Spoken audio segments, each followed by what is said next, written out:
Om Swastiastu. Perkenalkan, nama saya Niwaya Melantari, nomor absen 32 dari kelas 12 IPA 1. Di sini saya akan mempresentasikan tentang perkembangan infrastruktur dan teknologi pada masa pemerintahan Habibie. Perkembangan infrastruktur meliputi Jembatan Barelang. Jembatan Barelang berada di Provinsi Kepulauan Riau yang dibangun di era kepemimpinan B.J. Habibie menjabat sebagai Ketua Otorita Pengembangan Daerah Industri Batam pada dekade 1990-an. Adapun jembatan yang saat ini menjadi ikon pariwisata kota Batam tersebut merupakan proyek besar yang melibatkan ratusan insinyur. Selaku permakarsa, B.J. Habibie sama sekali tidak mempekerjakan tenaga ahli asing pada saat itu, sehingga menjadi kebanggaan bangsa Indonesia. Jembatan Barelang terdiri dari 6 buah jembatan dengan nama yang berbeda yang menghubungkan Batam dengan 6 pulau lainnya, yakni Pulau Tonton, Nipah, Setoko, Rempang, Galang, dan Galang Baru. Diketahui satu yang terpanjang dan terbesar adalah Jembatan Tengku Visabilah atau yang dikenal juga sebagai Jembatan 1, yang pada 2017 telah dilakukan pemeliharaan berkala oleh Kementerian PUPR. Selanjutnya ada perkembangan teknologi masa pemerintahan Habibie, yaitu yang pertama pembuatan pesawat pertama Indonesia. Indonesia berhasil membuat pesawat yang diberi nama N250 Gatot Kaca yang melakukan penerbangan perdana pada 10 Agustus 1995. Pesawat N250 merupakan pesawat sipil regional yang dirancang oleh IPTN atau yang sekarang dikenal dengan PT Dirgantara Indonesia. Penggunaan N sendiri memiliki arti yakni Nusantara. Hal tersebut menunjukkan bahwa desain produksi serta perhitungannya dilakukan di Indonesia, bahkan Nurtanio. Om Swastiastu. Perkenalkan, nama saya Ninjilna Putri dari kelas 12 IPA 1 nomor absen 2. Di sini saya akan membacakan laporan yang telah saya buat, yaitu berjudul Pembangunan Infrastruktur dan Perkembangan Teknologi di Era Presiden B.J. Habibie.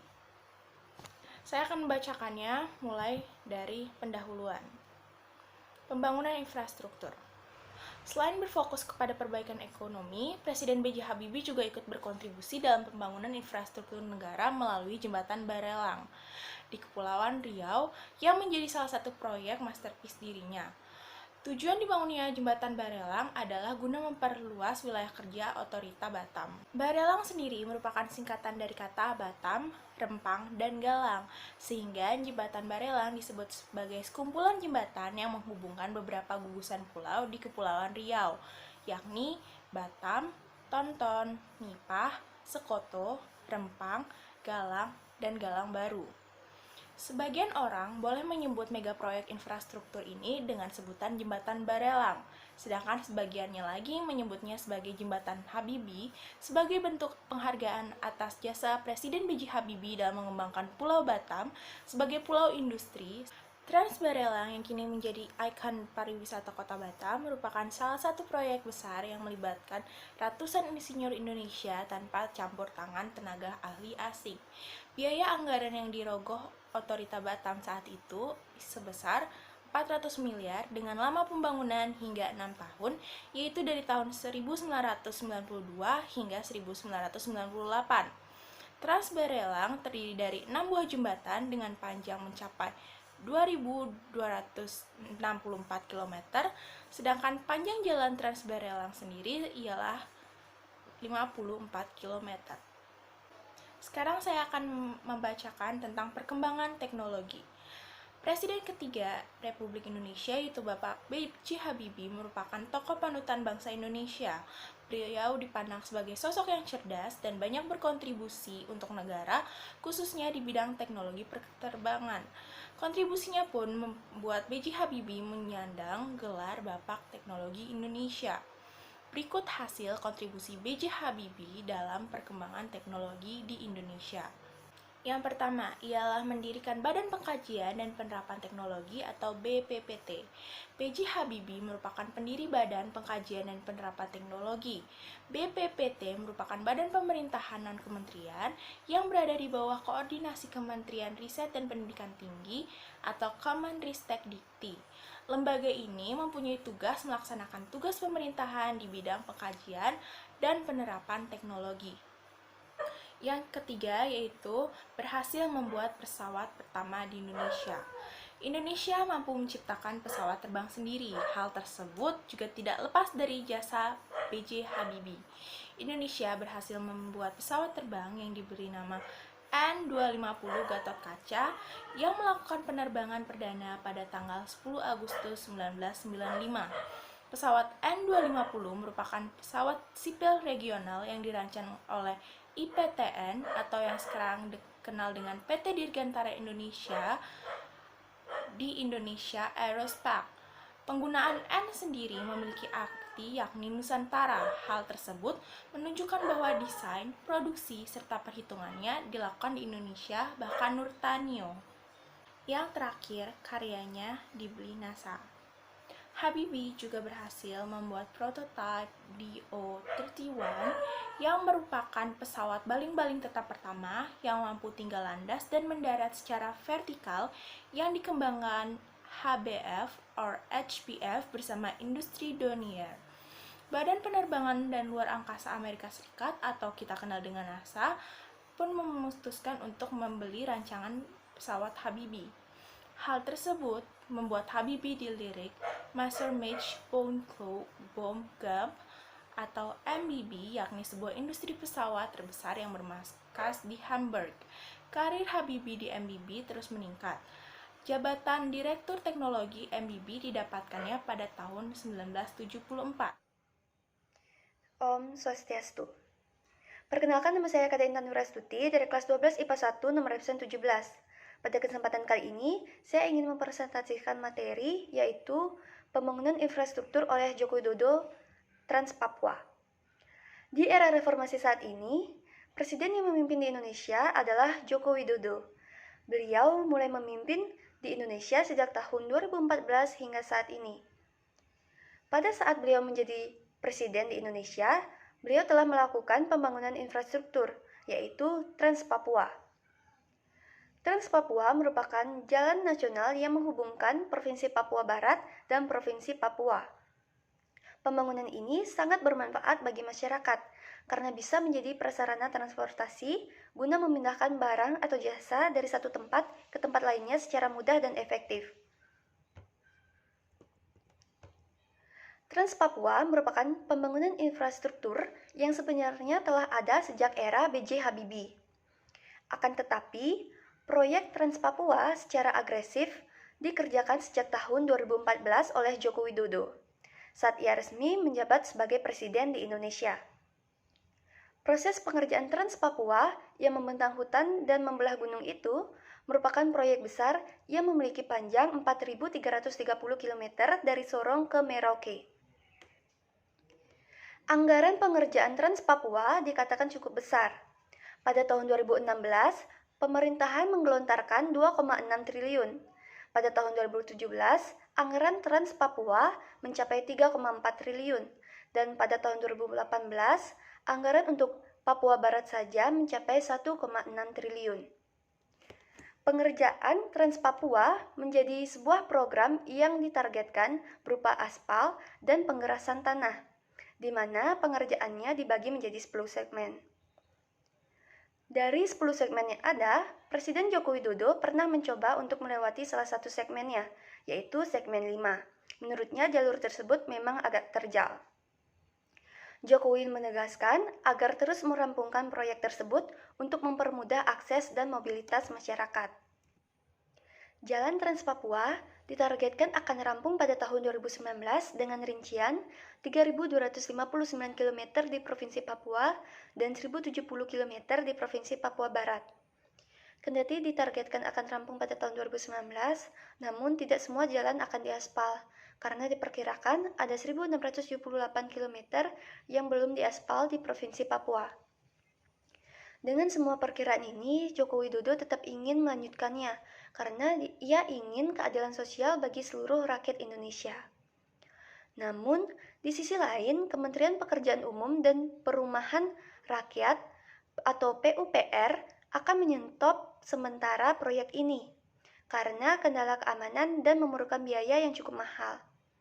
Kementerian PUPR juga menyarankan agar skema pembiayaan yang digunakan adalah dengan kerjasama pemerintah dengan badan usaha atau KPBU, Availability Payment atau AP. Setelah melakukan berbagai pertimbangan, Menteri PUPR melakukan sedikit perubahan arah yang awalnya dilakukan dari Jayapura menuju Wamena sepanjang 575 km diubah menjadi Pelabuhan Depapre langsung menuju Wamena sepanjang 270 km agar kondisi jalur aman. Akhirnya pada tahun 2020, Trans Papua yang menjadi salah satu program nawacitra Presiden Joko Widodo diresmikan. Proyek ini sebenarnya bertujuan untuk peningkatan konektivitas, membuka daerah terpencil, dan mengurangi tingkat kemahalan harga barang terutama di wilayah pegunungan Papua. Sekian presentasi yang dapat saya sampaikan. Mohon maaf apabila ada kesalahan. Saya tutup dengan Parama Santi. Om Santi Santi Santi Om. Om Swastiastu. Perkenalkan, nama saya Niputri Binanda Cahyani, nomor absen 28 dari kelas 12 IPA 1. Pada kesempatan kali ini, saya akan mempresentasikan perkembangan teknologi dan pembangunan infrastruktur pada pemerintahan B.J. Habibie di era reformasi. Presiden ketiga Indonesia, B.J. Habibie memiliki segudang prestasi di bidang teknologi, terutama penerbangan. Nama Habibie tak hanya harum di Indonesia saja, bahkan sampai ke luar negeri. Pria penerima gelar doktor insinyur ini pernah bekerja di salah satu perusahaan penerbangan yang ada di Hamburg, Jerman. Keterlibatannya dalam dunia teknologi menjadikan alumnus Universitas Teknologi Rhine-Westfalen Aachen Jerman ini dikenal sebagai Bapak Teknologi. Berikut beberapa karya Habibie di bidang teknologi penerbangan. 1. Membuat pesawat pertama Indonesia. Indonesia mampu menciptakan pesawat terbang sendiri. Hal tersebut juga tidak lepas dari jasa Habibie. Indonesia berhasil membuat pesawat yang diberi nama N250 Gatot-Kaca yang melakukan penerbangan perdana pada 10 Agustus 1995. Pesawat N250 merupakan pesawat sipil regional yang dirancang oleh IPTN atau yang sekarang dikenal dengan PT Dirgantara Indonesia, PTDI, Indonesia Aerospace. Yang kedua, penemu teori crack propagation. Habibie memang dikenal sebagai Mr. Crack karena keahliannya menghitung crack propagation on random sampai ke atom-atom pesawat terbang. Di dunia ilmu pengetahuan dan teknologi, para ahli Dirgantara mengenal apa yang disebut teori Habibie, faktor Habibie, dan fungsi Habibie. Yang terakhir adalah karyanya dibeli NASA. Habibie juga berhasil membuat prototipe DO-31 yang merupakan pesawat baling-baling tetap pertama yang mampu tinggal landas dan mendarat secara vertikal, yang dikembangkan HFB bersama industri Dornier. Kiprah B.J. Habibie tidak hanya dalam bidang teknologi pesawat. Ternyata Presiden RI ketiga itu juga punya andil terhadap infrastruktur di tanah air. Cerita bermula saat era 1990-an, B.J. Habibie dipercaya untuk menduduki jabatan sebagai Ketua Otorita Pengembangan Daerah Industri Batam. Dia menjadi pemrakarsa dalam pembangunan jembatan Barelang di Provinsi Kepulauan Riau ketika era pemerintahan Presiden Soeharto. Jembatan Barelang merupakan singkatan dari Batam, Rempang, dan Galang. Jembatan Barelang menariknya, infrastruktur jalan ini terdiri dari 6 buah jembatan yang menghubungkan Batam dengan pulau lainnya. B.J. Habibie merancang jembatan Barelang untuk terhubung dengan Pulau Tonton, Nipah, Setoko, Rempang, Galang, serta Galang Baru. Jembatan ini telah menghubungkan jalur Trans Barelang yang membentang sepanjang 54 km. Baik, sekian dulu presentasi dari saya. Semoga apa yang saya sampaikan bisa bermanfaat bagi yang mendengar. Terima kasih. Om Swastiastu, perkenalkan nama saya Niputi Mayuni, nomor 29 dari kelas 12 MIPA 1. Di video kali ini saya akan mempresentasikan tugas makalah sejarah yang saya buat. Saya membuat makalah dengan judul Pembangunan Infrastruktur di Indonesia pada Pemerintahan Presiden Joko Widodo. Seperti yang kita ketahui, Presiden Joko Widodo menjabat selama 2 periode, dan periode pertama dengan Wakil Presiden Yusuf Kala dan pada periode kedua dengan Wakil Presiden Kiai Haji Maruf Amin. Pada periode pertama, Presiden Joko Widodo membangun infrastruktur dengan sangat pesat. Hal ini dilakukan untuk meningkatkan konektivitas dan merangsang perekonomian di berbagai wilayah tanah air. Sejak awal kepemimpinan Presiden Joko Widodo, pembangunan infrastruktur di Indonesia memiliki kemajuan yang sangat pesat. Adapun hasil pembangunan infrastruktur di Indonesia pada periode pertama pemerintahan Presiden Joko Widodo yaitu 1. Pada tahun 2015 hingga 2018, infrastruktur yang berhasil dibangun yaitu pertama, bendungan, irigasi, dan embung. Sejak tahun 2015 sampai 2018, pemerintah telah membangun 55 bendungan, 865.389 hektar jaringan irigasi, dan sebanyak 942 buah embung yang tersebar di seluruh wilayah Indonesia. Yang kedua, jalan. Total pembangunan jalan nasional dari tahun 2015 sampai 2018 sepanjang 3.387 km. Selain jalan biasa, pemerintah juga membangun jalan tol karena menyadari pentingnya jalan tol bagi pengiriman logistik. Pemerintahan terus menggebut pembangunannya mulai tahun 2015 sampai tahun 2018. Jalan tol yang telah terbangun sepanjang 782 km. Yang ketiga yaitu jembatan. Dalam kurun waktu 2015 sampai 2018, jembatan yang telah terbangun sepanjang 41.063 meter. Sesuai dengan nawacita Presiden Joko Widodo yang ingin membangun Indonesia dari pinggiran dengan memperkuat daerah-daerah dan desa dalam negara kesatuan, maka pemerintah mulai tahun 2015 sampai 2018 juga membangun jembatan gantung sebanyak 164 unit. Yang keempat, pemerintah membangun venue Asian Games. Indonesia telah berhasil menjadi tuan rumah ajang olahraga terbesar di Asia. Pasalnya, pemerintah telah membangun 79 venue Asian Games, bahkan 33 venue diantaranya, di mana 18 venue terbangun di DKI Jakarta, 34 venue di Sumatera Selatan, dan 11 venue lainnya di Jawa Barat. Yang kelima ada perumahan, baik itu rumah susun, rumah swadaya, dan rumah khusus. Dalam kurun waktu 2015 hingga 2018, perumahan yang telah terbangun sebanyak 3.542.318 unit. Rumah susun sebanyak 756 tower dengan total 43.158 unit. Pemberian bantuan stimulan perumahan swadaya atau BSPS oleh pemerintah dari tahun 2015 sampai 2018 juga telah mencapai 494.169 unit. Sedangkan untuk rumah swadaya pemerintah telah membangun 22.333 unit rumah. Yang kedua, pada tahun 2019, infrastruktur megaproyek yang berhasil dibangun yaitu MRT Jakarta.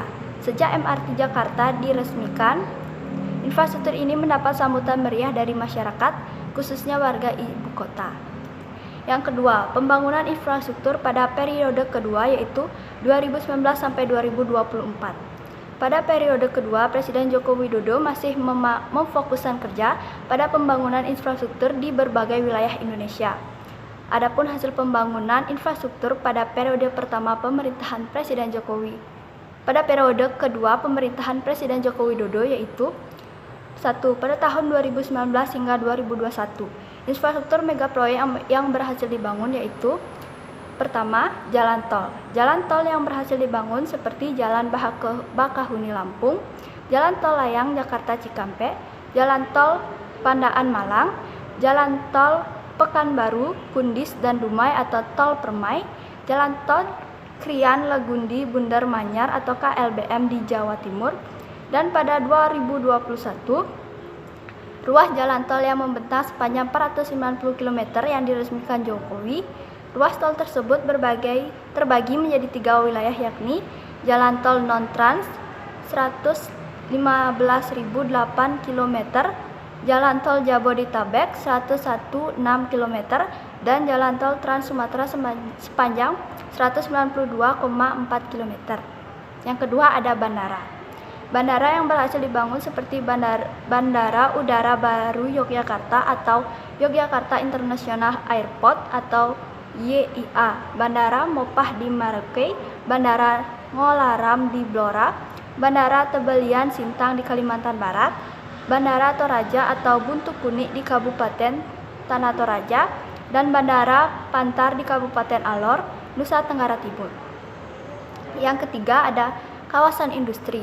Kawasan industri yang berhasil dibangun pada tahun 2020 seperti kawasan industri Ketapang yang difokuskan untuk pembangunan industri alumina, kawasan industri Konawe yang difokuskan untuk pembangunan industri smelter ferronickel, stainless steel dan downstream stainless steel, dan kawasan industri Wilmar Serang yang merupakan kawasan hilirisasi kelapa sawit.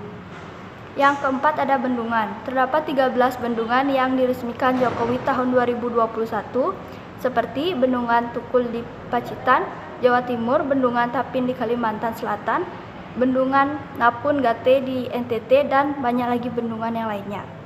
Yang kelima ada pelabuhan. Pada 2021 terdapat beberapa pelabuhan yang diresmikan seperti Pelabuhan Patimbau di Kabupaten Subang, Jawa Barat, dan yang terakhir ada sirkuit. Pembangunan sirkuit Mandalika di Lombok, Nusa Tenggara Barat yang diresmikan Jokowi pada 12 November 2021. Sirkuit ini kemudian digunakan untuk menggelar ajang balap internasional yakni MotoGP Junior atau IATC dan juga World Superbike atau WSBK.